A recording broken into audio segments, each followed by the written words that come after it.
salam sejahtera untuk semuanya. Saya Pak Ali dari Inside Chamber. Kita lanjutkan lagi ya. Kita sekarang sampai pada halaman 87 ya. Untuk bahasan yang lain bisa dilihat di playlist ini ya. Ini adalah Bahasa Indonesia kelas 4 kurikulum Merdeka. Ya, nanti seluruh buku akan kita ulas sedikit demi sedikit ya. Jadi cari video yang diinginkan di playlist ini. Dengan menggunakan playlist pembahasan bisa dapatkan secara urut dan runtut. Oke. Kita akan bahas sekarang. Kita sudah sampai pada segmen membaca. Bacalah teks berikut dengan seksama ya. Mari kita baca laporan wawancara. Nama Nurul, sekolah SD Mandiri Bantaeng, kelas 4, tanggal 24 Januari 2021. Orang yang diwawancari adalah Puspita. Kuat untuk melindungi. Oke, kita baca ya. Oleh Nurul Hidayati. Kak Puspita adalah seorang pesilat tangguh. Ia telah banyak meraih gelar juara di pertandingan tingkat nasional maupun provinsi. Berikut ini hasil wawancara dengan saya. Ini hasil wawancara ya. Sewaktu Kak Puspita masih kecil, awalnya ia tidak tertarik ilmu bela diri. Suatu saat ia diganggu beberapa anak yang lebih besar. Dia berusaha melawan tetapi tidak bisa karena masih kecil. Dia malah ditertawakan. Sejak itu dia memikirkan cara supaya bisa membela dirinya sendiri. Ya, ketika masuk SMP ada ekstrakurikuler pencak silat. Dia segera mendaftar, ternyata belajar silat itu asyik dan seru. Kak Puspita kemudian bergabung di sebuah perguruan silat. Awalnya Kak Puspita ingin menguasai silat supaya bisa melawan pengganggunya. Dia berpikir untuk suatu saat membalas perbuatan para pengganggunya. Namun setelah mendalami silat, Kak Puspita jadi mengerti bahwa silat seharusnya bukan untuk balas dendam. Silat justru untuk berteman dan melindungi.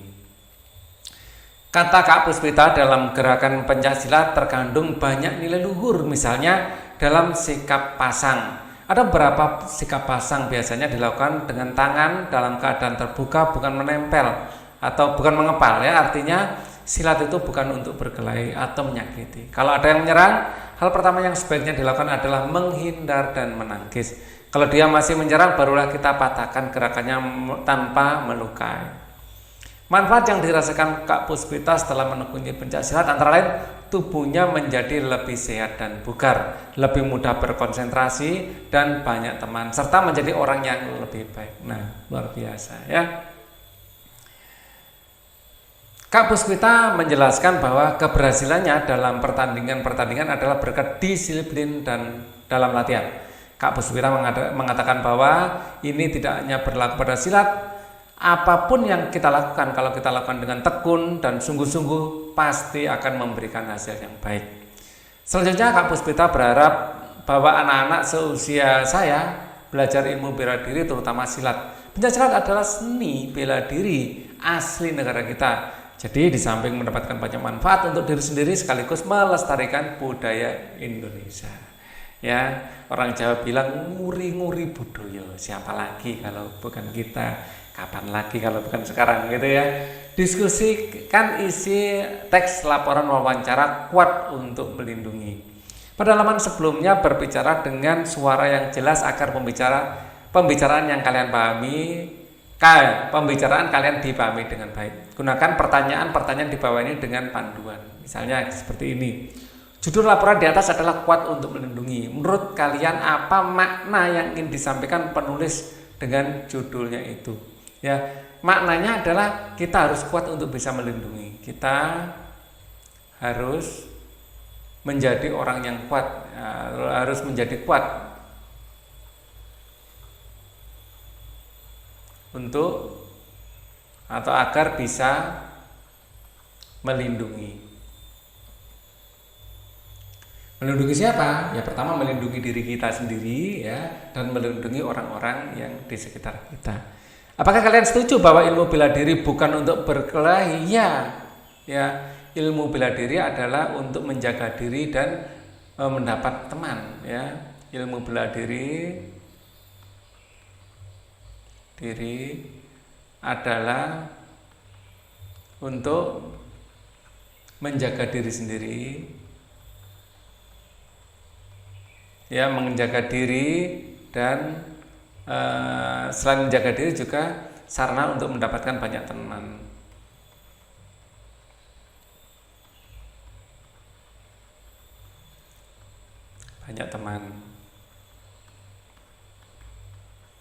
Ya, kita punya banyak teman di tempat latihan, ya kan? Apa ilmu bela diri yang ingin kalian pelajari? Mengapa? Ya, pencak silat misalnya. Karena pencak silat seni bela diri asli Indonesia.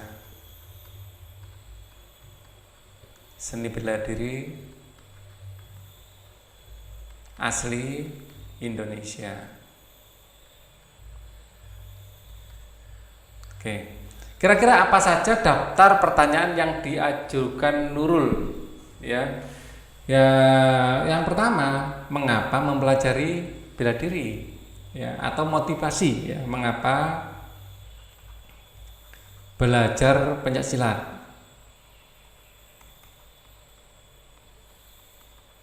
Ya, mungkin apa manfaat belajar pencak silat? Belajar pencak silat. Ya, mungkin itu ya. Prestasi apa yang sudah diraih dalam pencak silat? Mungkin gitu ya.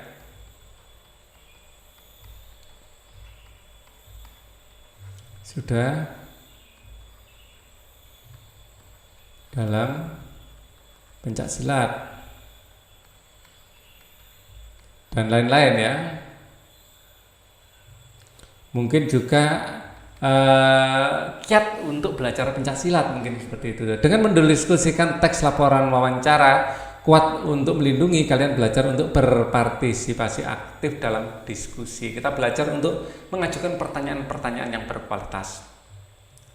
Wawancara adalah kegiatan tanya jawab antara dua orang atau lebih dengan tujuan mencari informasi tertentu. Pewawancara adalah orang yang mewawancarai, mengajukan pertanyaan. Narasumber adalah orang yang diwawancari atau menjawab pertanyaan. Untuk dapat mewawancara dengan baik, kalian harus berlatih. Berikut hal-hal yang harus kalian perhatikan. Langkah-langkah persiapan. Buat janji bertemu dengan narasumber, siapkan daftar pertanyaan. Ya, siapkan alat tulis untuk mencatat atau merekam, siapkan kamera jika ada. Ya. Informasi yang perlu dicatat adalah jawaban sesuai dengan daftar pertanyaan, identitas narasumber, dan tanggal wawancara diadakan. Agar siap dan percaya diri, apa yang harus kita lakukan yaitu pelajari semua tentang narasumber. Narasumbernya itu siapa, ya, mungkin tingkat pendidikannya itu apa, dia lahir di mana, itu kita pelajari ya. Kuasai daftar pertanyaan wawancara. Kita mewawancari dia sebagai apa? Apakah dia sebagai guru? Ya, kalau sebagai guru itu alasan menjadi guru apa, itu kita siapkan pertanyaan seperti itu. Berlatih mengajukan pertanyaan sebelum melakukan wawancara sebenarnya. Jadi bisa berlatih mengajukan pertanyaan pada teman ya. Jadi atau pada orang tua ya, latihan. Sikap saat wawancara, bersikap sopan dan menghormati narasumber, siapapun narasumber itu ya. Menyapa dengan sapaan yang sesuai, misalnya bapak, ibu, kakak, dan lainnya. Berbicara dengan tenang dan berbahasa Indonesia yang baik, singkat, dan jelas. Sekarang cara berbicara, nada suara jangan terlalu keras, juga terlalu pelan, jangan terlalu keras, jangan terlalu pelan, biasa saja. Gunakan intonasi yang sopan, ucapan pertanyaan dengan jelas. Artikulasi kalau ngomong itu harus jelas. Bahasa tubuh dan penampilan, berdirilah atau duduklah dengan tegak. Tataplah narasumber saat berbicara, tetap eye contact ya, jadi tatapan ke mata. Tatap mata narasumber secara wajar. Gunakan gerak tangan untuk menjelaskan sesuatu, menegaskan sesuatu ya. Kita ngomong itu, apakah bapak, atau seperti itu ya. Berpakaianlah dengan sopan dan rapi. Isi laporan hasil wawancara, informasi, nama sumber, narasumbernya siapa. Misalnya kalian mau wawancarai Pak Ali, ya, namanya siapa sih Pak Ali, nama aslinya siapa, ya, tanggalnya, kapan diadakan, foto ya, bisa foto berdua atau foto Pak Ali yang apa ya, menyiratkan profesi dari Pak Ali. Misalnya kalian mewawancarai polisi ya. Kalau bisa foto saat beliau narasumber itu pakai seragam polisi, seperti itu lebih baik. Jawaban narasumber atas daftar pertanyaan dituturkan ulang oleh pewawancara. Jadi jawabannya apa nanti kita tuliskan ulang. Menulis, lakukan wawancara dengan orang sekitar kalian yang ingin kalian ketahui pengalamannya. Kalian boleh menjadikan petugas pos misalnya, teman yang pernah memenangi lomba membaca puisi, atau seorang kakak yang jago berenang sebagai narasumber. Langkah-langkah persiapan wawancara. Persiapkan daftar pertanyaan di bawah ini. Setelah kalian melakukan wawancara, tuliskan hasilnya berupa laporan wawancara. Ya. Nama, kelas, sekolah, tanggal. Ya. Jadi misalnya kalian mewawancari apa? Di sini teman ya yang pernah memenangi lomba membaca puisi misalnya ya. Teman yang pernah memenangi lomba baca puisi misalnya. Nama misalnya Agus. Kelas 4. Sekolah SD. Sekolah misalnya SD Taruna misalnya, atau SD apa gitu ya, SD Sukamaju. Ini desa Unyil waktu Pak Ali nonton Boneka Unyil dulu, Sukamaju. Tanggal misalnya tanggal 1 bulan 1 2022. Wih, awal tahun ya. Selamat pagi, selamat sore, assalamualaikum ya. Kalau muslim bisa assalamualaikum. Nama saya Ali, saya bersekolah di SD ya Badas 2 misalnya, kelas 4. Perkenalan, saya ingin mewawancarai Bapak atau Ibu. Di sini siapa lah ya, mewawancari Mas Agus ya, atau jangan Agus deh, nggak apa-apa Agus gitu. Kasihan Agus lagi. Jangan ya, nama tempat Agus ya, Mas Agus ya, Mas Agus. Tentang kejuaraan puisi, membaca puisi, karena Mas Agus berhasil menjadi juara umum tingkat kabupaten misalnya. Nah, sampaikan. Pertama misalnya, mengapa Mas Agus menyukai puisi? Ya, bagaimana dulu awalnya bagaimana bisa menyukai puisi? Bagaimana Mas Agus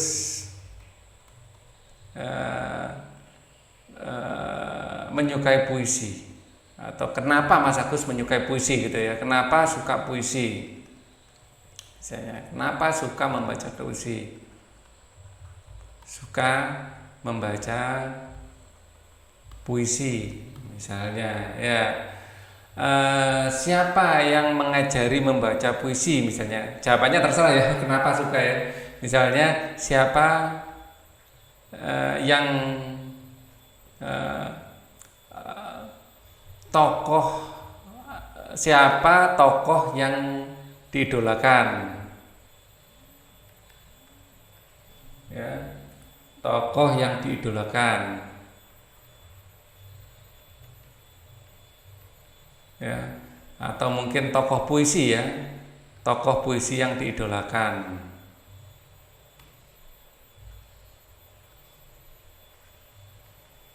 Mungkin kakak kelasnya atau siapa gitu ya. Nah, jawabannya misalnya kakak kelasnya, bisa macam-macam ya. Bisa tanya juga bagaimana cara melatih, bagaimana cara berlatih giat percaya diri saat membaca puisi. Ya, kiatnya seperti apa sih? Kok bisa percaya diri banget membaca puisi itu? Bagaimana? Ya, menarik untuk mengetahui dan seterusnya ya. Terima kasih atas waktu dan kesediaan Mas Agus untuk diwawancarai. Semoga bermanfaat bagi kita semua. Selamat wassalamualaikum warahmatullahi wabarakatuh. Seperti itu ya di akhirnya. Dalam kegiatan ini kalian belajar melakukan wawancara dan menuliskan laporannya. Ya jawabannya ya terserah dia wawancara. Itu contoh ya. Kalian bisa mewawancari siapa saja. Dalam kegiatan ini kalian belajar melakukan wawancara dan menuliskan laporannya. Bacalah dengan baik teks berikut ini lalu ceritakan kembali dengan kalimat kalian sendiri. Bacalah dengan baik teks berikut lalu ceritakan kembali dengan kalimat kalian sendiri. Nah, kita membaca, memahami terus menceritakan lagi. Ya, tepuk bulu. Nah, kita biasa menyebutnya bulu tangkis ya. Indonesia masih merajai dunia olahraga bulu tangkis. Setiap generasi selalu ada pemain bulu tangkis Indonesia yang menorehkan prestasi. Ya, dunia mengingat Indonesia pernah meraih sepasang medali emas di Olimpiade 1992. Bulu tangkis juga disebut badminton, termasuk olahraga populer di dunia. Bulu tangkis tumbuh dan berkembang pesat dari hari ke hari. Buktinya sekarang banyak negara yang menunjukkan peningkatan prestasi. Padahal sebelumnya bulu tangkis didominasi oleh Tiongkok, Indonesia, Malaysia, Korea Selatan, dan Denmark. Bulu tangkis sendiri adalah cabang olahraga yang berusia sangat lama. Ya, dulunya alat untuk bermain bulu tangkis menggunakan tongkat sederhana sebagai raketnya dan buntalan wol sebagai bolanya. Lama-lama permainan bulu tangkis dikenal orang, tongkat pemukul diganti raket yang lebih modern. Wol diganti dengan bola dari bulu yang disebut kok. Cara memainkannya pun dirumuskan agar seragam.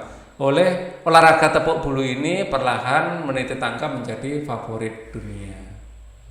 Ya, menyenangkan sekali main bulu tangkis itu. Nah, akhirnya ini ya, jadi olahraga bulu tangkis dianimasikan sebagai raketnya ya, yang megang kok yang semakin dicintai oleh warga dunia. Dalam pertandingan percobaan di Olimpiade Munich, Jerman pada tahun 1972, Indonesia mampu menyumbang 2 medali emas melalui pemainnya, Rudi Hartono dan pasangan ganda putra Ade Chandra dan Christian Hadinata. Sejak itu Indonesia makin bersemangat mengumpulkan berbagai medali kejuaraan dalam pertandingan badminton di tingkat dunia. Total ada 19 medali yang terkumpul dari pesta olahraga terbesar dunia tersebut. Ya, jadi kalau penceritaan ulang ya, badminton adalah salah satu cabang olahraga yang sudah mendunia. Kita bisa menceritakan ulang dengan bahasa kita sendiri kan ya. Indonesia banyak memiliki prestasi di bidang olahraga ini. Dulunya olahraga ini hanya permainan sederhana yang dimainkan dengan tongkat dan buntalan wol yang akhirnya berkembang menjadi alat pemukulnya diganti menjadi raket dan bola wolnya diganti menjadi kok. Ya, perhelatan di tingkat dunia dari bulu tangkis ini pertama dilakukan di Munich, Jerman, ya, yang pada saat itu dimenangkan oleh Indonesia yaitu Rudi Hartono dan Rudi Hartono dan pasangan ganda putra Ade Chandra dan Christian Hadinata. Sejak saat itu Indonesia semakin bersemangat untuk mengumpulkan medali emas. Total kita sampai sekarang sudah mengumpulkan 19 medali yang terkumpul dari pesta olahraga terbesar di dunia tersebut. Selain di Indonesia, ya, olahraga yang dulunya itu didominasinya Indonesia, Tiongkok, kemudian Malaysia, ya, Denmark. Sekarang semakin banyak negara-negara yang mengembangkan prestasinya di cabang olahraga ini. Misalnya seperti itu ya, kita bisa menceritakan sambil mengingat-ingat tadi apa yang sudah saya baca ya. Mungkin urut-urutannya nggak mirip-mirip banget, tapi kita menceritakan esensi dari yang apa kita baca barusan. Ya, tentu saja dengan bahasa kita sendiri. Kemudian kita akan belajar majas personifikasi. Personifikasi kayak dimanusiakan, dianggap seperti manusia. Misalnya di sini ya, ini badminton atau bulu tangkis ini dipersonifikasi ya seperti raket yang punya mulut, punya mata, punya tangan, dan dia sedang berjalan menuju puncak kejayaannya, seperti ya, semakin dicintai oleh banyak orang, seperti itu ya. Majas adalah cara penyampaian melalui kiasan. Personifikasi, person sendiri artinya adalah manusia, ya, diumpamakan seperti manusia. Majas personifikasi adalah jenis kiasan yang mengumpamakan benda mati dapat bertingkah laku seperti manusia, seperti badminton itu ya, benda mati yang pada teks tepuk bulu terdapat beberapa kalimat yang menggunakan majas personifikasi. Dapatkah kalian menemukannya? Salin di buku tulis kalian. Di sini tadi ya ada, nah ini dalam pertandingan ini nih yang sebelumnya sini mungkin ya. Yang majas personifikasi coba Pak Ali akan kasih tanda biru ya. Indonesia masih merajai. Indonesia ini kan bukan manusia, masih merajai. Ini adalah personifikasi ya. Indonesia ini adalah negara tapi merajai kayak manusia ya, kayak raja ya. Pada setiap generasi selalu ada pemain bulu tangkis Indonesia menorehkan prestasi dunia. Oke, dunia mengingat dunia itu bukan manusia tapi kok bisa mengingat gitu ya di majas personifikasi. Dunia mengingat Indonesia pernah meraih sepasang medali emas ya. Bulu tangkis juga disebut badminton, termasuk olahraga yang populer. Bulu tangkis tumbuh dan berkembang pesat dari hari ke hari. Ini juga dipersonifikasi seperti manusia yang tumbuh semakin lama semakin besar. Buktinya sekarang banyak negara yang menunjukkan peningkatan prestasi, padahal sebelumnya bulu tangkis didominasi oleh Tiongkok. Indonesia ini. Bulu tangkis sendiri adalah cabang olahraga berusia sangat tua. Nah ini, bulu tangkis adalah berusia sangat lama, kayak manusia saja ya, ada usianya sangat lama seperti itu ya. Dulunya alat bermain bulu tangkis menggunakan tongkat sederhana sebagai raketnya dan buntalan bola sebagai bolanya. Lama-kelamaan bulu tangkis menjadi dikenal banyak orang. Tongkat memukul diganti raket yang lebih modern, bola diganti bulu yang disebut kok. Tata cara memainkan itu dirumuskan menjadi seragam. Nah ini, olahraga tepuk bulu ini perlahan meniti tangga menjadi favorit dunia. Ini adalah majas personifikasi ya, olahraga tapi diumpamakan atau diperlakukan seperti manusia ya, yang bisa meniti tangga. Oke, kata yang menggunakan majas personifikasi ya. Badminton tumbuh dan berkembang pesat dari hari ke hari ya. Olahraga tepuk bulu ini perlahan meniti tangga menjadi favorit dunia ya. Yang setelah kita kasih tanda biru, coba mana tadi, Indonesia masih merajai dunia olahraga bulu tangkis. Ini termasuk bisa kita masukkan ya ke situ ya. Saya kopikan dan pastekan tulisan aslinya saja ya. Ini nomor 3 ya, Indonesia masih merajai ya dunia olahraga bulu tangkis. Ini bisa kita jadikan jawaban nomor 3. Terus kita cari lagi mana lagi tadi ya, bulu tangkis tumbuh dan berkembang pesat. Ini juga dari hari ke hari. Ini juga majas personifikasi ya. Pak Ali kopaskan saja ya biar cepat prosesnya. Nah, sini ini untuk bisa kita gunakan sebagai jawaban nomor 4 ya. Bulu tangkis tumbuh dan berkembang pesat dari hari ke hari ya. Tumbuh dan berkembang ini kan kayak manusia ya, dimanusiakan. Coba ada lagi enggak di sini selain itu? Nah ini, bulu tangkis adalah cabang olahraga yang berusia sangat lama ya, atau kita ambil ini dulu adalah olahraga tepuk bulu ini perlahan meniti tangga menjadi favorit dunia. Ini meniti tangga itu kan khas manusia ya. Jadi olahraga kok meniti tangga kayak gitu, diperlakukan seperti manusia. Ada lagi enggak mungkin dari yang tag di sini? Ada lagi? Total itu tadi ya. Seperti yang ini. Bulu tangkis berusia sangat lama. Sebenarnya bukan sangat lama, pilihan kata yang baik untuk sangat tua itu lebih bagus sebenarnya. Jadi pilihan katanya kelihatan banget kalau itu personifikasi. Ya, kata sangat lama itu kurang greget kalau menurut Pak Ali. Ya. Sebenarnya lama ini lebih cocok untuk personifikasi itu diganti tua. Oke. Latihan. Untuk kegiatan ini kalian perlu bekerja berpasangan dengan teman. Kita pakai warna merah lagi ya. Perhatikan benda-benda di sekitar kalian, misalnya pensil, sepatu, sapu, pohon, daun, matahari dan sebagainya. Bayangkan benda itu dapat bertingkah laku seperti manusia. Sesuaikan dengan keadaan saat ini. Misalnya kalian melihat teman kalian menulis dengan pensil itu bergerak di atas kertas. Kalian bisa membuat kalimat majas personifikasi. Pensil Dita menari-nari di atas kertas dan bercerita tentang liburan sekolah. Asik sekali ya. Kalian dapat menuliskan majas personifikasi yang sudah kalian temukan di selembar kertas, lalu buatlah hiasan dan gambar yang sesuai. Tempelkan dan pasanglah di papan ya. Nah, seperti itu ya. Misalnya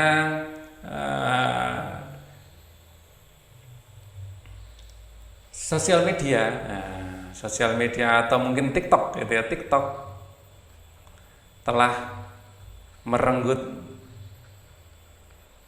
waktu longgar kita. Nah, di sini ya, TikTok telah merenggut waktu longgar kita. Jadi kita punya waktu longgar sedikit, lihat TikTok atau Instagram gitu ya. Ini juga boleh ya,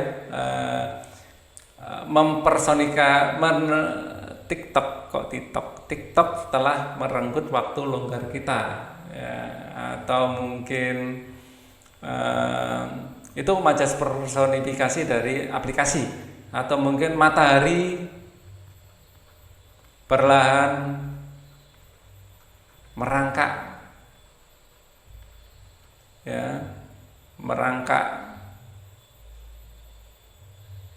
ke atas ya, gitu ya. Jadi itu tinggal mencari gambarnya ya. Jadi contohnya gambar di sini ada kayak HP gitu ya, terus di sini dikasih aplikasi ya, kalau nggak salah gambarnya seperti ini tetap ya. Dia merenggut waktu kita misalnya. Jadi waktu kita itu diumpamakan jam ya, merenggut waktu longgar kita untuk dikuasai sendiri ya. Seperti ini. Jadi mengambil waktu kita. Itu salah satu contoh. Pengalaman menonton bulu tangkis. Buatlah karangan sebanyak 3 paragraf tentang pengalaman menonton bulu tangkis. Tuliskan di buku kalian. Jika kalian belum pernah menonton permainan bulu tangkis, kalian boleh menulis pengalaman menonton olahraga lain. Untuk membantu kalian, jawablah pertanyaan dengan semua kata apa, siapa, di mana, kapan, mengapa, bagaimana, contohnya seperti ini. Apa? Sebutkan kegiatan yang akan kalian ceritakan, yaitu pengalaman nonton bulu tangkis. Siapa? Kalian bisa menjelaskan siapa pemainnya, pemenangnya, atau dengan siapa kalian menontonnya. Di mana? Jelaskan tempat pertandingan dan tempat kalian nonton, misalnya di sekolah dan di lapangan atau di televisi. Kapan? Jelaskan waktu kalian menonton permainan bulu tangkis. Ya, misalnya menonton bulu tangkis atau yang mungkin seru ya, nonton sepak bola ya. Ya, saya senang sekali nonton sepak bola. Saya biasanya nonton bareng bersama teman-teman. Ya, sayang sekali sepak bola ya yang saya tonton karena ini adalah event dunia ya, di waktu Indonesia di sini adalah cukup malam. Jadi tidak semua pertandingan akhirnya bisa saya tonton. Karena pertandingan tertentu yang kebetulan adalah hari libur, yang hari malam minggu misalnya, sebelum hari libur saya diizinkan untuk nonton bersama tetangga di rumah. Kadang-kadang saya nonton di rumah teman saya, kadang-kadang saya nonton di rumah saya sendiri dan teman-teman yang datang ke rumah. Misalnya gitu ya. Pada suatu saat ada pertandingan misalnya Jerman melawan Brazil. Di mana ya saya dan teman-teman berjanji membuat janji untuk nonton bersama di rumah Budi. Sejak sore kami sudah mempersiapkan ya untuk kegiatan malamnya, misalnya seperti itu ya. PR yang sedianya sudah harus dikumpulkan hari Senin, kita kerjakan lebih awal sehingga yang malamnya bisa nonton bareng, misalnya seperti itu ya. Jadi di mana, kapan, mengapa, itu dijelaskan ya. Kalian bisa mengembangkan imajinasi kalian sendiri. Bagaimana kalian dapat menjelaskan jalannya permainan bulu tangkis tersebut, misalnya seru, menarik ya. Permainan sepak bola sangat menarik ya. Tidak sengka ya, misalnya Senegal merupakan tim yang underdog yang tidak diunggulkan berhasil menangkan berhasil menang melawan Prancis misalnya yang merupakan tim unggulan, misalnya seperti itu ya. Itu terjadi di tahun 2004 kalau nggak salah ada pertandingan itu. Jadi kalian bisa berimajinasi, boleh sesuai dengan kenyataan atau kalian berangan-angan saja ya, berandai-andai saja. Ingatlah untuk memeriksa, ini kan karangan ya, ingatlah untuk memeriksa kalimat, ejaan dan tanda baca karangan sebelum kalian kumpulkan. Bisa pertandingan apa saja ya, pencak silat bisa ya, bahkan pertandingan game juga bisa sebenarnya ya. Jadi game itu sekarang dianggap sebagai olahraga elektronik ya, digital sport, nah kan gitu. Kalian suka apa? Mobile Legend misalnya, pertandingan ya, apa kalian bersama teman-teman kalian misalnya nonton turnamen Mobile Legend misalnya, boleh jadi ya. Bacalah buku, majalah, koran, artikel di internet atau sumber lain yang menceritakan tentang tarian, bela diri, badminton atau olahraga lain. Contoh buku yang dapat kalian baca adalah Ayo Berlatih Silat karya Ahmad Fuadi dan Eva Elviana. Buku ini dapat kalian baca di perpustakaan digital iPusnas atau Literasi Cloud. Coba ya, Ayo Berlatih Silat, kita ada di Ayo Berlatih Silat.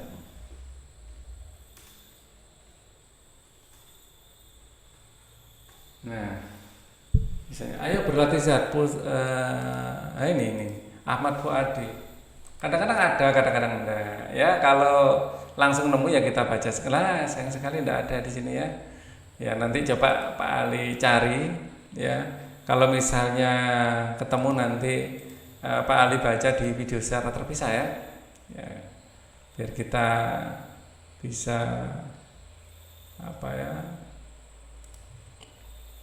mengetahui isinya ya. Satu lagi. Kalau ini tidak ada ya Pak Ali nanti carikan. Tidak ada ternyata ya sudah. Nanti kalau Pak Ali nemu ya bukunya, coba Pak Ali bacakan di video lain. Kalian boleh membaca buku dengan tema lain yang kalian suka. Kalian bisa membacanya sebelum masuk sekolah, sepulang sekolah atau di rumah. Jangan lupa untuk mengisi jurnal membaca untuk setiap buku atau bacaan yang lain yang kalian baca. Perhatikan pertanyaan yang harus kalian jawab untuk jurnal membaca kali ini. Ya. Jadi ini baru bisa dijawab setelah ya kita membaca bukunya. Nanti mungkin kita jawab ya. Ini rasanya kalian centang-centang sendiri ya, tinggal dibaca saja. Ini mungkin akhir dari ini ya video kita. Jadi ini sudah selesai ya. Kita nanti akan ketemu lagi di video berikutnya. Kalau Pak Ali nemu ininya, ceritanya nanti coba Pak Ali bacakan untuk kalian. Thank you for watching. Assalamualaikum warahmatullahi wabarakatuh.